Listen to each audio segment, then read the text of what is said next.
Welcome to Discover Indie Film. I'm Jeff Howard, and this is going to be a really fun podcast for me because I have Adele Thomas. Hey.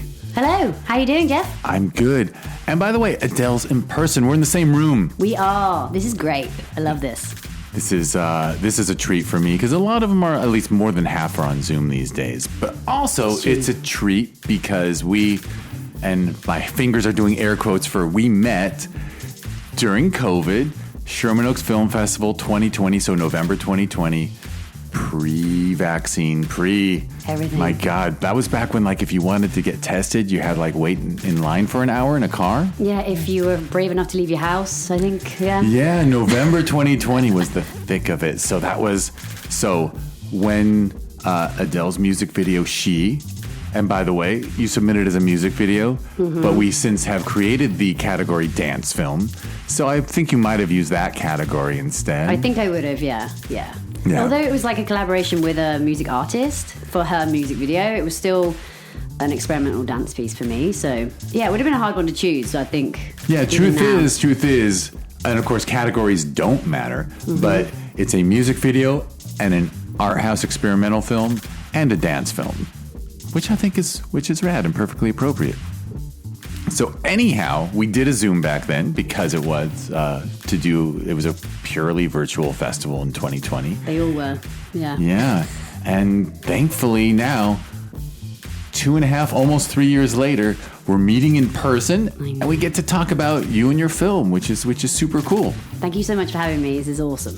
I'm so glad to have you here. This is like, you know, I assume I'm not coming across to people like a freak who's like, it's exciting when you only met people on Zoom during COVID to finally see them in person and have a human being across. No, I think this is amazing follow-up because this is the thing, like in 2020, I didn't know before I was submitting that we were going to have the pandemic, and I had assumed that I would be going to in-person events and collaborating and meeting people. And what happened with the festivals was so incredible that they went online, and we actually had more of an opportunity to sort of meet people. But it being virtual just made it a little bit different, you know? Like, you know what I mean? You've done lots of live ones. So. I lived it. I mean, we both lived it. Yeah, and of course, I do remember 2020. I'm being nostalgic about the worst year ever, but that we had a festival in June and November every year, and we still do. And that was, it hit in March,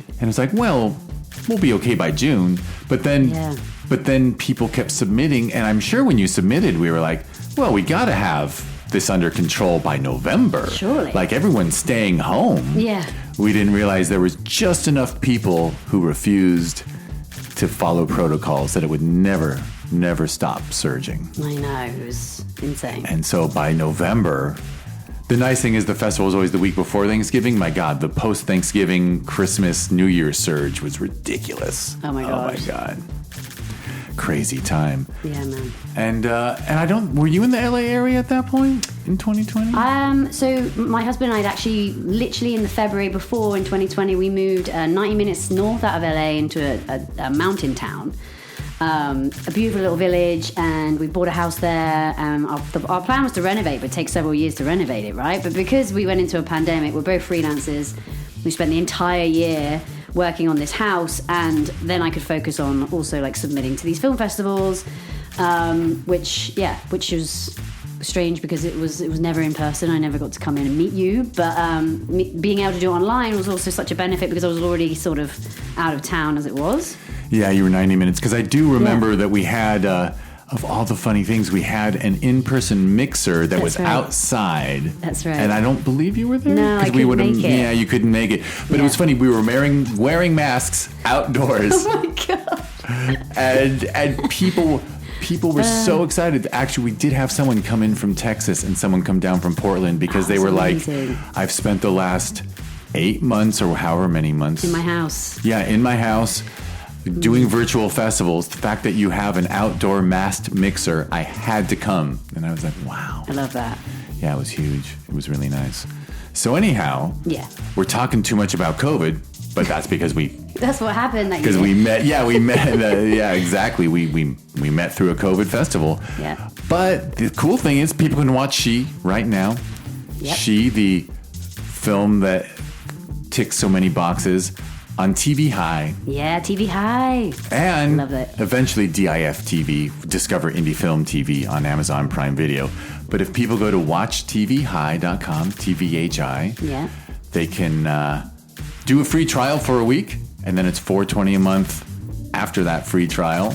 And it's $4.20 a month because TVHi is a streaming service that some crazy person started that's fully devoted to beautiful, smart, funny, whatever, just great indie films. Yeah, indie. That and the reason it's called TVHi is that, you know, if you happen to enjoy drugs responsibly, when you're stoned, the films are even better, maybe. Yeah, I think so. I think most film is actually... You get really involved. You get like very much like sensory overload on Well, it. like it's the arts, right? Like, Yeah. like It's like going into a gallery and feeling like... Yeah. Yeah, whether I haven't done the gallery thing, but yeah, but like music, Good. film, art. I mean, you know, I mean, there's a reason why every planetarium has a Pink Floyd night. Yeah. And people just sit there looking up at a best. dome, watching laser beams hit the ceiling while they. Yeah, no. So people can watch She, and I have not watched TVHi yet, but you know, one of these days I will. Yeah, I haven't actually either. So, But it's so beautiful. And by the way, let me rattle off. Normally I rattle it off, but see, we were having so much fun already. I just want to add that at the 2020 Sherman Oaks Film Festival, she won the Grand Jury Prize for Best Music Video and won Outstanding Performance for an Individual for Kennedy Knopf, who was your dancer, yep. and Outstanding Cinematography for Julie Kim. Yeah, I know. And the cinematography, my God. Epic. Epic. Yeah, Julie Kim's really gifted. And a cinematographer can't do a great job without a great director. So, golf clap for you as well. Merci. Yeah, but of course, Thank you. getting best music video, I think that's your, you know, it's not Exactly. that we put the director's name there, but we certainly could. So we will talk about She, but before we get to She, Yep. I'm asking you for your life story. I'm asking you how you got into the arts. You obviously have a passion for it. I do. It's interesting because looking back and thinking back to my very first sort of filmmaking days, I was probably about 8 or 9 years old, and my dad used to buy the old like VCR like video cameras. And every time he would upgrade, we'd go on holiday to like Tenerife and the Canary Islands. Something he would always go into the camera shop and upgrade. That was part of his treat, and I would get the old camera. And so it was pretty cool. I would be able to make films with my friends. We'd always do some horrors and different funny things. And I remember doing the full hour take of Titanic with a friend of mine, just using stuff around the house, which was pretty insane when you think about it. And so that was kind of my first, I think, playing around with cameras.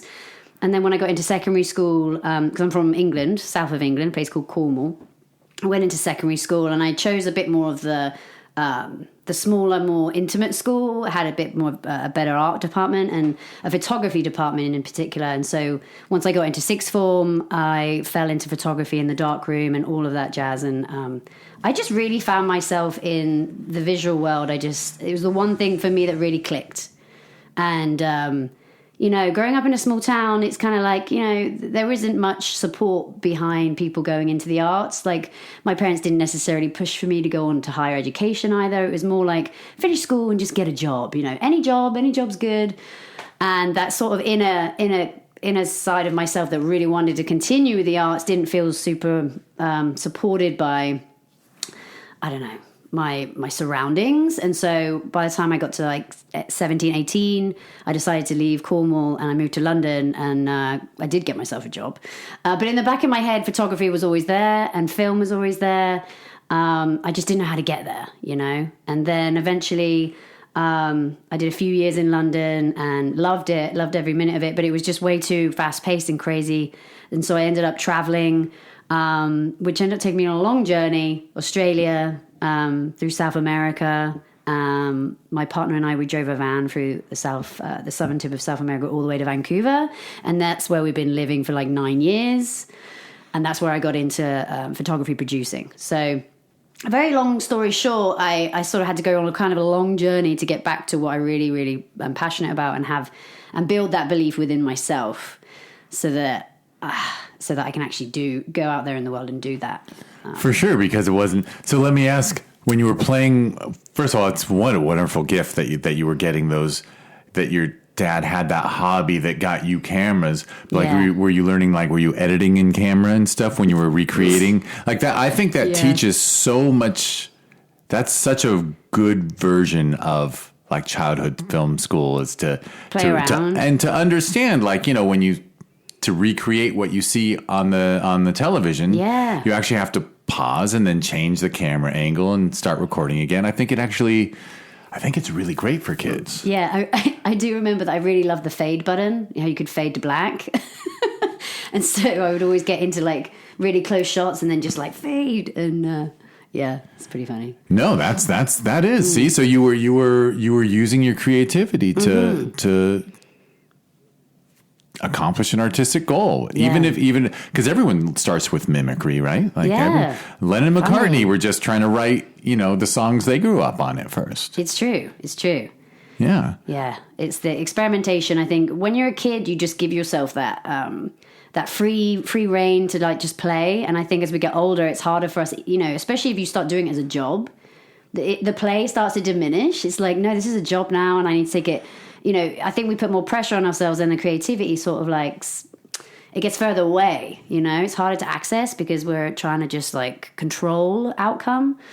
But No, that is a huge struggle. In fact, I think that's one of the wonderful reasons why the festival circuit is such a delight, because there's so many, there's a huge spectrum of people on the festival circuit, but there certainly are the people who are working as professionals in and around film and photography, but you know, a lot of people who are ADs or assistant camera people, and they work, you know, 5 years and realize, I haven't created anything. And then like they work it into their spare time and then take it on the festival circuit. And it's like, it's amazing. It's just such a wonderful outlet. Yeah. I'm so grateful that it's there, because I think that it does drive people to actually make stuff for themselves, because they know it's going to go somewhere and be seen, and, you know, potentially get some awards for it, and that might push you into the next project. It's just finding the time to do it, right? It's like time management kills us all, as we especially because our busy lives, you know, there's no time to even read books anymore. I know, that's the other thing. It's like I love reading too. It's just, I know. That's the one thing I miss about lockdown, is life was so much slower. I had a rule at 6 p.m. every day. I walked away from my computer and I opened a book in the backyard. I love it. For mental health, yeah. But but so by the way, what an amazing trip to go from South America to Vancouver. Yeah, that was insane. And so you had an interest, so you did have an interest in still photography for a long time. Oh yeah, and I still do. Yes. Yeah. So like that trip, were you just taking amazing photos? You know, I met my partner in Australia, and we were both working for a photo studio at the time. And I had basically done my time there. I was like, you know, this isn't where I want to end up. And we had a chat. And he said, one night we were having wine and pasta and looking at this map on the wall. And he said, I've always wanted to go through South America. Like, what do you think about we buy a van in like Chile, and we drive all the way south, and then we drive all the way up to, let's say, Vancouver. And a friend of us in Australia had said, Vancouver's a really cool city. Yeah, you should end up there. It's a great idea. I mean, in your 20s, you're like, yeah, let's just do it. And so we did go and do it, and it took, you know, it was such a challenge because there are not that many VW vans out there, and my husband specifically wanted a VW Westphalia, of course. He's Italian. That's got the top that tilts up. Yeah, it tilts so like up. the upstairs Epic. bed. And yeah, it's a brilliant German-made machine with really clever ways of like storing things. And and easy to repair. Yes, and so you reliable. Would think that's the problem. So like we found the van in Chile after like 6 weeks of waiting around for this van to finish, and literally we got it from the mechanic, drove it back into town, and it blew up. The engine blew up, and so from that moment on, we spent the whole trip in and out of mechanic shops. But the gift of that was that we met real people who took us into their homes. Like, I remember having Father's Day somewhere like up north near Colombia, and like they just took us in. There's so much kindness, and I think it really changed me as a person because I just realized how genuinely beautiful people are.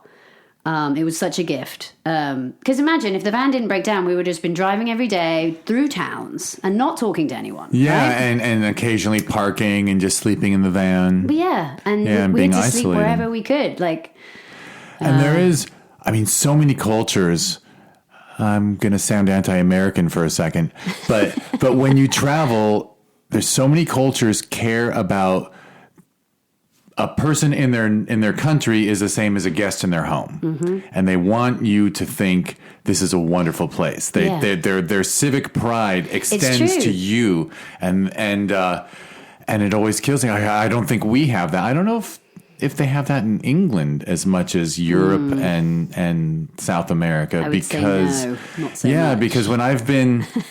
And maybe that's why Americans are the way we are, because we're just, the wicked stepchildren of the British. But yeah, I've had people in Istanbul and Rome and, maybe incredible. Paris. But yeah, they literally are like, let me help you carry that suitcase on the train because this is actually for my ex-wife, but because you're visiting, I'm like, no, you don't have to help. And they're like, no, you're a guest here. I want to help you. My country, and I'm like, oh my God, has an American ever offered to carry a suitcase for a Japanese tourist in LA? And the answer is no. No, definitely no. not. We avoid eye contact. Yeah. Oh, Keep our heads down. I know. Whereas in South America and Central America, I'm sure people were like, no, I want you to have a good impression. Yeah, it was insane. Yeah, people must travel. So you must have an amazing photo album from that trip. Yes, I did end up making like a coffee table book from some of the shots that we took, and we started out thinking we're going to just document every mechanic, but then the mechanics got insane. It was just like every other day, but we do have a handful of pictures of beautiful portraits of these people. It was just such a very unusual journey, and then ending up in Canada. Which again, we'd never even been there. I'd never even ever been to that side of the world. And we just got a house got a little apartment and moved there. And amazing because whomever the person in Australia who told you Vancouver's great wasn't lying, right? No. You get to Vancouver and actually is a wonderful, wonderful Beautiful place. So beautiful. Yeah. And people there are nice and there's no highways in town, right? There's no I can't help it. A highway cutting through a city creates bad things. Yeah, and distributes the areas. You can get anywhere in Vancouver in 15 minutes. But to people who live in Vancouver, that's too long. If you're on the east side to the west side, it's nah, it's too far. But it only takes 15 minutes in the car. Yeah. Or if you have to cross the bridge to go North Shore, same thing. It's oh no, I don't want to go over to the North Shore. Yeah. It's far too far. And it's 5 minutes over the bridge? It's ridiculous. But that's the thing about Vancouver. I feel like it's this very unique, smaller city, so modern and clean and beautiful, and the mountains and all of this. It was quite the place to land at the end. Yeah. So you got an apartment. Did you ditch the van pretty quickly? Yeah, we had to ditch the van. It was very sad. I kind of feel like you were one mechanic with the right knowledge and parts, because I bet the real problem is parts. Well, the parts, but also we ran out of money. So we were like, well, if we want to set ourselves up, we should probably sell it and get what we can for it. Right, and have a couple months rent. And then, exactly. Sure. Exactly. And this is pre Android phones and the Apple phones. We did the whole trip without a single device, really. We'd have to try to find internet and...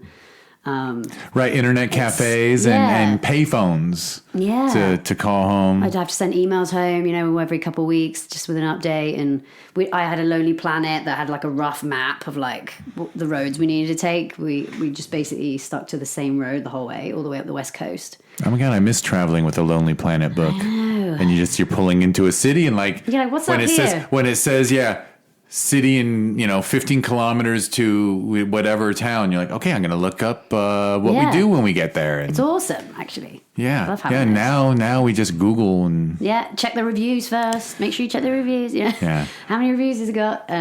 Although I have to admit, once I did a quick search in a rental car, best restaurant in Parma, Italy. Oh yeah. And someone somewhere popped up and we drove straight to that restaurant. And that, to this day, is still the best meal I've ever had. Oh, wow. An amazing lunch. It does work out well. Yeah, and I'm not sure Lonely Planet would have been able to do that for me. No. But still, wonderful.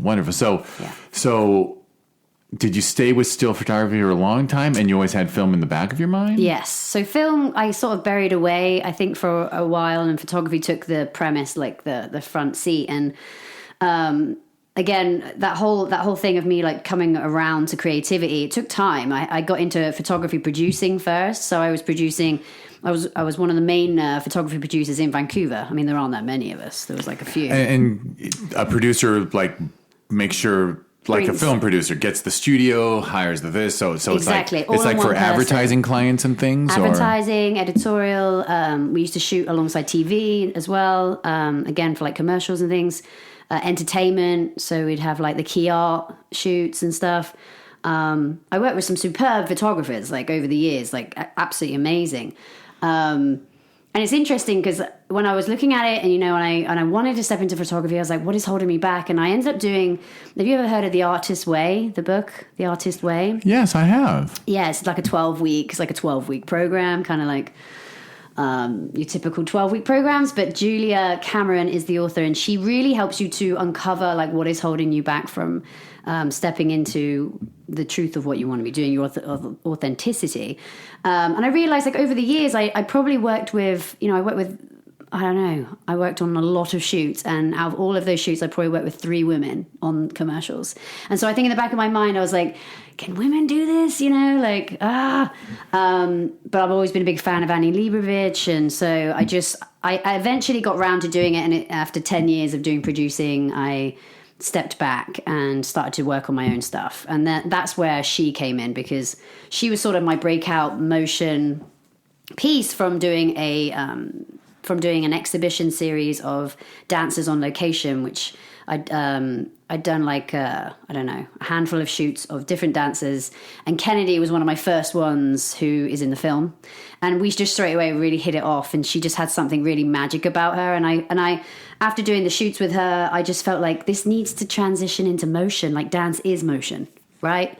And how do I do that? And then eventually the story of Inanna came around, which is one of the very first goddess myths. It's a Sumerian myth. Like you think of the Persephone myth, it's a very similar story, but this is like a queen that goes into the underworld to meet her sister who is in the dark, and so she has to go through 7 gates and strip away all of her queenship, all of her everything that's on her body, but is technically like the stripping away of ego, right? And to go down, it's the hero's journey to end up into Dante's furnace, to then come back out and be reborn. And I just thought that's just such a journey, I think, for every human. I think we all go through it. And so how do I translate that into this sort of dance piece? And so then this is where she is based on this Inanna myth, and she starts off in the city, right? And it's like, this is our ego, this is what we live in. But really, ultimately, we are a part of nature. So she ends up back there, right? But yeah, so the photography led me back to video. It's kind of interesting. And I was going to add, obviously, an obvious question is, did you have any kind of dance background, or you have? So you just fell in with photographing dancers, yeah, and that inspired. And then anyone who appreciates the arts, when you see someone who can dance, yes, exactly. It's just primal. It's primal, and it touches you in ways that you just don't even understand. Like I think it's just such a gift to be able to move like that. And I just... And it expresses the inexpressible, right? It expresses something that language fails. Exactly. Yeah. Which I'm filled with envy that I have zero skill at dancing. But that's the thing, it's primal. Again, it's like if we let ourselves go, it's the same with getting back to creativity. If we allow ourselves to just move and enjoy music, you are dancing. Who says dancing is one thing, right? It's like if you dance clicking your fingers, pointing your fingers, that is still dancing. Like it might be different than a trained dancer, but yeah, you can express yourself. Absolutely. Yeah. I almost shared something too personal and too silly, but let's just say there's my girlfriend back, because you're British, I'll just say university, but my college girlfriend, she got to witness what we used to call the postcoital dance. And we lived in a garage conversion, so there was a big space, and I would just get up and I would put on, I think, the band Art of Noise that was instrumental, and I would just dance in front of her naked. Oh my God, amazing. I love it. Thank God it was pre-iPhone. There would be evidence out there. I think I had an 8mm, a high 8 camera, and thank God there's no video of that. Although actually, I might have been cute at 21. Who knows? I love it. And naked. Brilliant. And quite naked. Oh man. I should. I'll send her a Facebook message today. By the way, I mentioned you today. You remember the postcoital dance? Anyhow. All right. So that's a tangent. I love it. It's great. All right. So she really was the first time you're shooting motion picture. Yeah. Moving video. Yeah. Since preschool or pre-university. Yeah. Yeah. Wow. I know. And it comes out looking like that. Oh, I guess that's your production time. Exactly. It allowed you to raise your filmmaking game even while you were away from it. Yes, exactly. I think that was the gift. When I first got into Vancouver, I worked for a small marketing and advertising agency, and I had to wear many hats. And because I was the producer, I would also have to take care of the video motion side of things. So I did have to organize quite a lot of shoots for them. And a lot of interview stuff too, there was quite an opening for creativity in there, and I could have a say on how things would look, and sit in the editing room with the guy and all that stuff. So I really understood the process of it. I just have never come up with something for myself and pulled a team together for myself. And so this was the first time I was like, I'm going to reach out to Judy Kim. I've worked with her before, and see if she wants to do this artful piece. And she was super keen, and and then we pulled a team together, and Kennedy, and we shot over 2 days in Vancouver on multiple locations. But primarily this is the first piece that was really for me, from me, I would say. That I mean, wasn't for a client. For you, the reason it was made was your inspiration and the story you wanted to tell. Yeah. And you wrote, produced, directed, and probably a series of other things that aren't, a million hats. Yeah. And it was solely your idea. And so did you storyboard it or just write it out? I storyboarded it. So I knew that it was going to come from the music. And so I actually had a friend of mine who he told me that he knew this brilliant instrumentalist in Australia, which was another funny tie back to Australia, right? And so I was like, oh, let me hear her stuff. And he sent me, because he also played with her in a band when he was living there. And so there's this song for She, I was listening to it and I just saw the images. I just saw her running through the forest.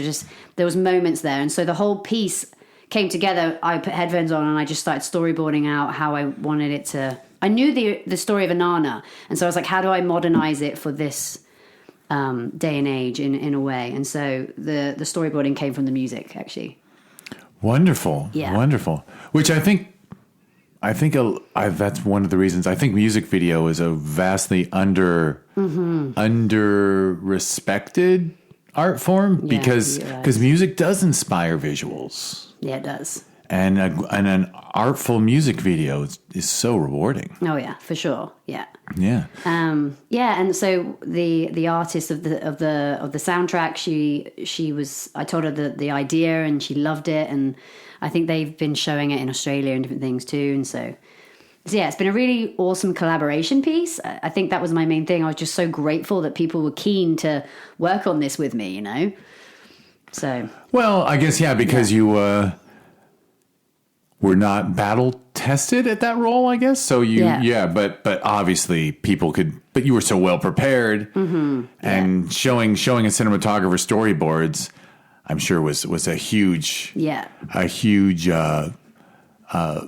gift for her. Yeah.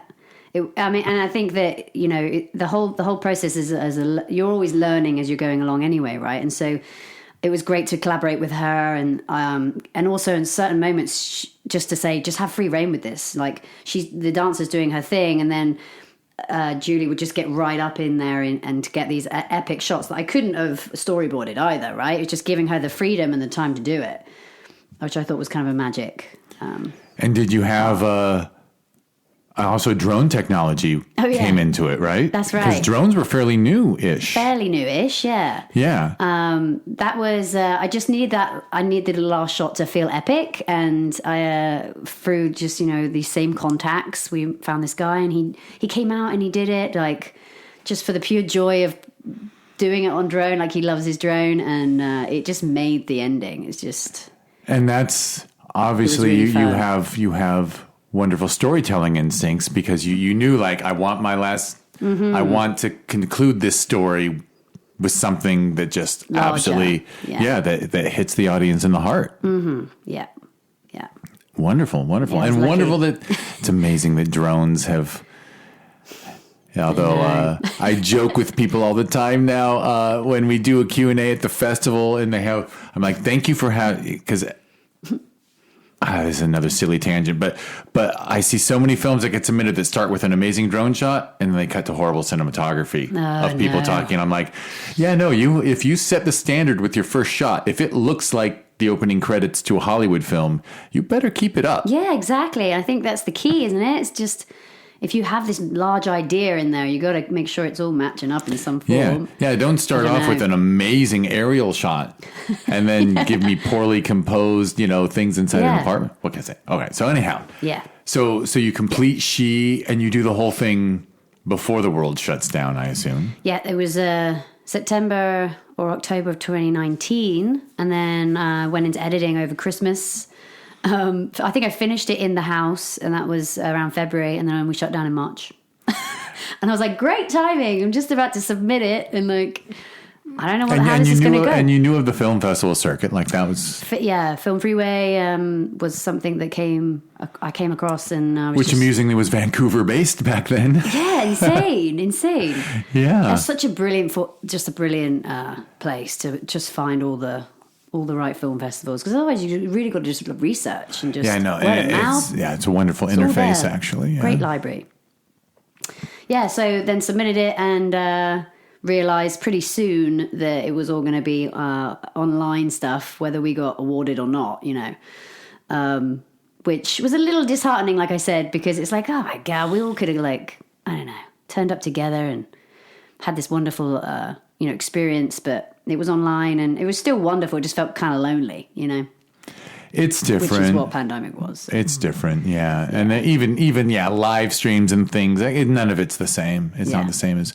Did you ever get to see it in a theater? No, actually. I held a gallery exhibition in my town last year, and it's the first time I saw it streamed with people around me.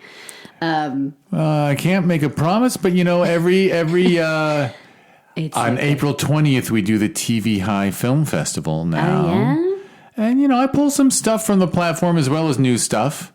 Epic. It'd be kind of cool for you to sit in a theater and see She. Not like I've ever seen She on a big screen either. I think the biggest screen I ever saw it on was like 42 inches. I know, right? Actually, it's funny. I submitted to a Belgium International Female Film Festival in 2021, and I had a friend who moved to Belgium, and the film got selected and aired in cinema, and she got to go. Oh, wonderful! So, yeah, I thought that was so nice that actually someone got to see it in theater. Yeah, because thankfully, finally the vaccines were out there and people could get back into the theaters. Yeah. Yeah. Well, that's good. That's good. But all right, cool. Well, it'll be. I love to play, as you can tell. I love to play favorites too. So you've come done a podcast in person, so that means, oddly enough, we're talking about 10 months from now. But 10 months from now, maybe we can squeeze into the theater. I mean, it's not like it runs 40 minutes. So it's true. Bless you. I could probably sneak it in there. Thanks, Jeff. Well, cool. And since then, did it give you the bug to make more? Yeah, it did. So shortly after, I started to get involved with a cultural dance school in Santa Monica called Theta Dance Center, I think it's called. And this lady. Oh, so that means the move happened, yeah. So we were already in there from February of 2020, and so right. Okay, so so you actually finished She in Vancouver, and then you moved to LA for that Film Freeway experience. We were sort of doing 6 months, so we were still living between the two places. But once the pandemic happened, we were like, okay, well, this is home now, right? We're not doing this back and forth. And so then... well, and Canadians wouldn't let you back in. Well, yeah, that's it. So we were really stranded. Like I remember, it was pretty... Yeah. Canada was strict, like... very strict. Looked at their southern neighbor and said, hell no. You're disgusting. You guys have no discipline. Stay away. Your rates are like 100 times our rates. Stay put. Yeah. My gosh. They much more strict. And so we did stick around and we'd come into town back and forth. And so I met with this lady and we started talking about doing some content for her to help get awareness around folklorico dance and Aztec dance. Because like this is something that's been around for a really long time, way longer than Los Angeles has been Los Angeles even.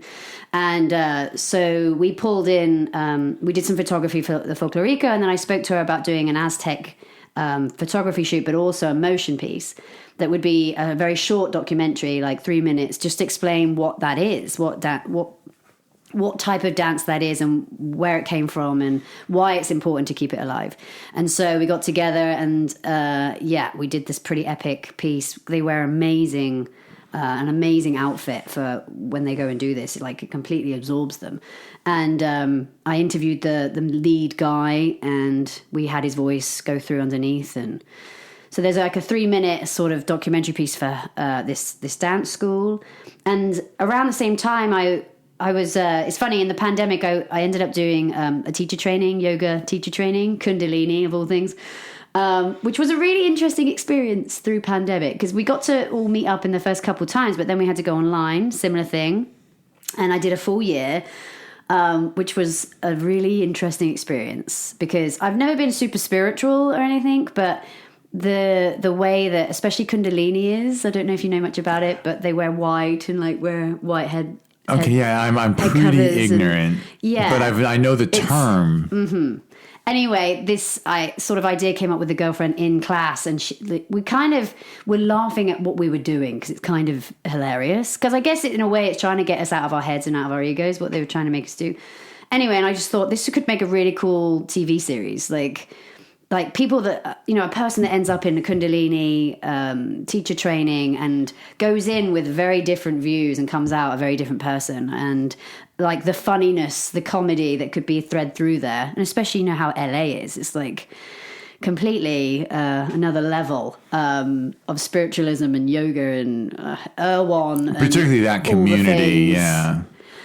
So I wrote a script. I wrote a pilot for that and did a Bible just towards the end of the pandemic into 2021. And now I'm looking at potentially shooting the pilot just for fun. Let's make it and let's see what happens.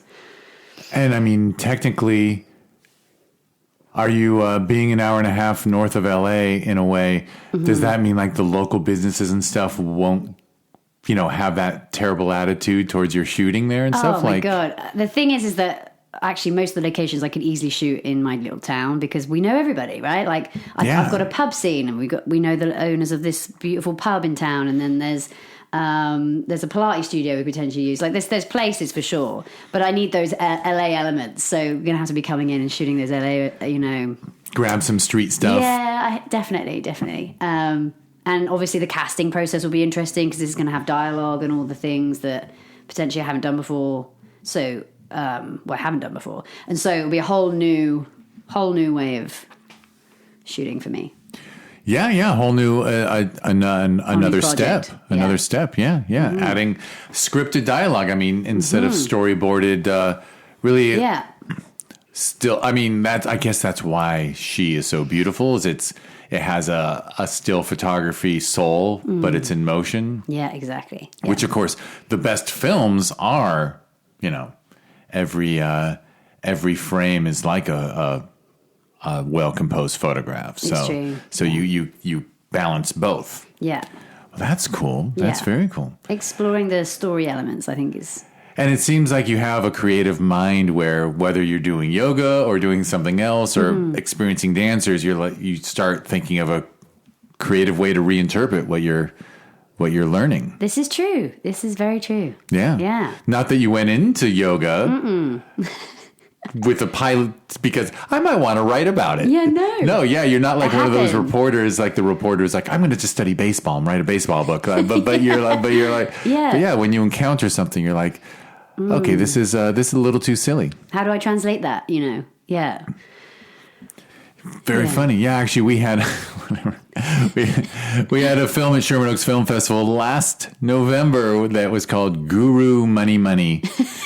And it was a guy who had been at a yoga studio where everyone at the yoga studio was competitive. And he's like, how can you be competitive while doing this? And so he actually created a character and made a very funny music video about this ridiculous yoga studio. It's because there's so much paradox, right? It's like you're supposed to be on this spiritual path, but actually there's this whole other ego side going on. This, I'm better than you. People pulling up in Porsches, you know, it's just like, what? Dressed in white garb. I just think it's hilarious. I mean, people do change from it, and I think that's wonderful. But at the same time, the way it's portrayed in the West, it's just, what are we doing? Yeah, and the way there's almost a uniform you must wear. You have to be wearing, you know, the right yoga pants. Yeah, my God, the what do you call it? Which is a whole fashion industry now too. Like, no. And now if you're Lululemon, you have to have aloe instead of Lululemon now, or you're not cool. That's right. It's still high school for these people. It's ridiculous. Yeah, it's ridiculous. It's very funny. Gotta wear the right clothes. Oh my God, no. Yeah. No, you're supposed to wear, if you can wear a ratty t-shirt and shorts, you're still okay. Exactly. You're still who you are. It's just, I don't know. It's just another thing. Like, it is funny. It is funny how, whatever. I wonder if it is appropriation or it's just. It definitely is. It definitely is. I think that it's our take on it, but we're definitely appropriating like the whole headdresses that they wear and things like that. But they have reasoning to why we should, and so everybody follows along. But yeah, I just thought it'd be an interesting one to, Well, I'm gonna steal my line from the Q&A for Guru Money Money and talk about you and say, you know, your reaction to this pilot you've written and this Bible you've written, satire is the intelligent reaction to silliness, or I think I might have said to stupidity. But when an intelligent mind encounters ridiculousness, satire is born. Satire is born, and I do like satire. Yeah, satire is the best, isn't it? And it's harder. It's not mocking. How do you? That's that fine line. Like, how do you walk it? And make sure it doesn't go one or the other. But yeah, it is. It's and it is the. I think I once heard sarcasm is the lowest form of humor, but I think satire is the highest. Yeah, possibly. I don't know. Maybe that's. I'll stick to it. Go for it. I like it. And still doing still photography and all that. Yeah, it's less of a focus, should I say? I'm definitely leaning more into bringing more storytelling into my life. I think with film and writing, I'm doing writing more too. Photography is still a big part of my life, and I think that I love adventures and shooting stuff like that, and I think that would be where I want to continue to explore, and portraiture. I just love documenting real people too, and so that will still be definitely a part of my life. But I think right now my focus is shifted. For sure, yeah. There is obviously still photography is documentation. Yeah, it is. So yeah, lending itself to telling documentary stories probably appealing to you. Mm-hmm. Yeah, which you did with that 3-minute piece. Exactly. Yeah. Yeah. And now. But yeah, guard yourself because if you find a topic that's too interesting for you to pass on, a half-hour documentary will suck out like a year or two of your life will disappear, and you'll be like, "What just happened?" You're obsessed. I have 300 hours of footage, and I want to get it down to 27 minutes. I gotta edit. Oh my God, it's a documentary filmmakers. There's a brilliant. There's a level of sadism or ascetism, whatever. Yeah, it's a little bit of self-torture. Yeah. I think it's a little worse than other filmmaking. Although all filmmaking, it's a little bit of torture, I think. There is some torture in there for sure. Yeah, you're willing to endure it. Yeah. Excellent. Am I missing anything? I don't think so, no. Your ego's a little too small for you to go on and on about yourself, huh? Yeah, I don't really like to talk too much about You myself. you want to celebrate you. Well, fair enough. And well, do you want to like, should we jump into the part where you name Love to. Adele Thomas Photography? So you can find my website, adelethomas.com. And I have an Instagram that I do use quite often as well. It's Adele Thomas _photo. And most of my links are on my website, to my Vimeo and my Motion as well. So if you want to see She, it's also on my website. Excellent. Although they can go to TVHi. They can go to TVHi now, They can go to TVHi now. Yeah. Pretty Although cool. actually, I'm BSing because I still I still have to say. I was like, well, I'm seeing her Tuesday, so then I'll take care of the other stuff. I haven't sent you all the links you need, I think, but All good. it's exciting. It'll Man. be the cool thing is. Brilliant. Yeah, I think it won't take long to get it up there. Such a cool platform, though. It's something that is needed. I think For so, those shorts. and the fun thing will be, I get to honor She by throwing it with the music videos, throwing it with the Our House section, Wicked. and there's going to be a dance section thanks to Edith. I love that. I love it. I love that there's more space for dance videos, because I just think that they're unique in their own way. Yeah. I don't know how dance. I guess I could analyze it, but yeah, dance. Popular culture hasn't really, right? Like, I guess if it's not Madonna and background dancers, I just MTV. dated myself. I'm sure there's definitely a lot of music artists I should have named other than Madonna. Yeah, but it's some of the most epic, probably. Of all But time. like, most people don't see dance unless it's at that pop song level. Yeah, I know. Yeah, it's true. Yeah, and it's just an amazing art form. My God. Yeah, we were. Anyhow. Yeah. All right. Well, Cool. I think we're good. So I will. Thank you. I will. By the way, everything Adele just named, your Instagram and the website, there'll be clickable links in the show notes, which makes me feel like a real podcaster. And I'll ramble off. I'll ramble off the websites and stuff. I have to. That it's my obligation to do. But first, I'll thank everyone for listening and say, be nice. Like and subscribe to the podcast, whatever platform you're listening to. I guess it's, some people call them podcatchers, but anyhow, be nice. Be nice. Share. Right? Yeah, share and click a thumbs up or something. And if you want to learn more about this podcast or the TV series on Amazon Prime Video that was born from it, just go to discoverindiefilm.com, and it's at DIFwins on social media. And I did just say Amazon Prime Video. Yeah, if you go to Amazon Prime Video, hopefully on a nice big-ass TV, because it kills me to see people watching films on their phone. I know, it's awful. There's a 15-year-old who lives under this roof, and I'll walk by and I'll see her watching Netflix on her phone in the room with... I forget how big our TV is. It's not that huge, but like a 60-inch Whole different TV, experience. and she's looking at her phone. Yeah, I know. Painful. I'm like, wouldn't you rather watch on the TV? And she's like, no. So anyway. Teenagers. I know, my God. Pretty soon, one of these days, there's going to be like a Marvel movie, vertical, because they're going to be like, you know what? There's just more people are going to watch it on their phones. And I'm like, oh my God, this whole vertical... That's going to happen. The vertical thing is just... It kills all us film people because we're like, no, landscape. The human eyes. We grew up looking for predators on our peripheral. We want to see a nice wide thing. Oh, it's painful. All right, well, that was a nice tangent.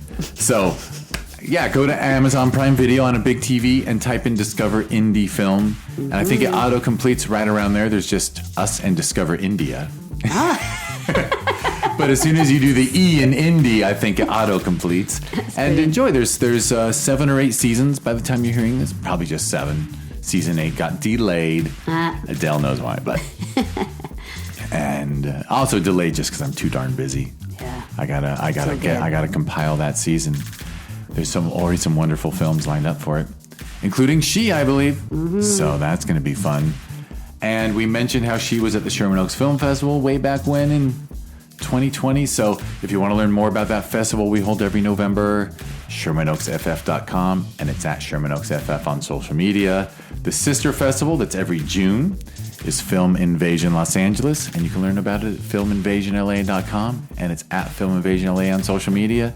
And I did mention the TVHi thing. If you just go to watchtvhi.com, you can sign up for $4.20 a month. If you sign up through an app, they make us charge $4.99. Oh, they don't get the $4.20 joke. They just you either have to be $3.99 or $4.99. Oh, for God's sake, it's $4.20. $4.20 really is. I admit it's what everyone hears that like, oh, it's a streaming service for when you're high and it's $4.20 a month. That's perfect. And I'm like, yeah, I know. I wonder if people will actually like when if they look at their credit card statement, they'll be like $4.20. Oh yeah, that's it might actually be fun. Yeah, I don't know. I'm hoping brings joy. I'm hoping to bring joy with around the world. The app is did I name it? The app is on Roku, Amazon Fire TV, Apple TV, Android TV, and then Android mobile and iPhone. So pretty much every country on earth except North Korea and Iran. Whoa. Yeah. Wow. Global. That's amazing. Because everyone's got these phones. Yep. Access. And, China hasn't decided to block us yet. I don't know if they'll ever care. Maybe not. But they're not on the excluded list as far as I know. That's good. I know, it's kind of funny. Oh my God, I guess what I really need to do is hire a marketing firm in India because now that India passed China as the most populous country on earth, I'm like, yeah, I guess 1.5 billion. Maybe that's more important than California. Oh my goodness, it's a lot of people. Can't wrap my head around it. No. How do you hold a democracy with 1.5? All right, well. Okay. All right, we can wrap this up. And by the way, if you're still listening, the podcast after this one, it'll probably come out 2 days later, is going to be Adele answering the 4 questions, which are really fun because it's favorite films, underrated, overrated, something lesser known for people to seek out. So she is a citizen of the world, born in England, time in Australia, time through South America, North America, up to Vancouver, down to LA. Now in LA, yeah. Yeah, you're a citizen of the world. I try to be, but yeah, very lucky. Yeah, it's so nice. It's so nice. I gotta. That's my long-term goal. Love it. Get back on the road. Yeah. All right. Well, thank you so much. Thank you. And everyone listen for the next one. It'll be great. You should, definitely. All right. Thank you. Thank you. Thank you, Adele, and thank you everyone for listening.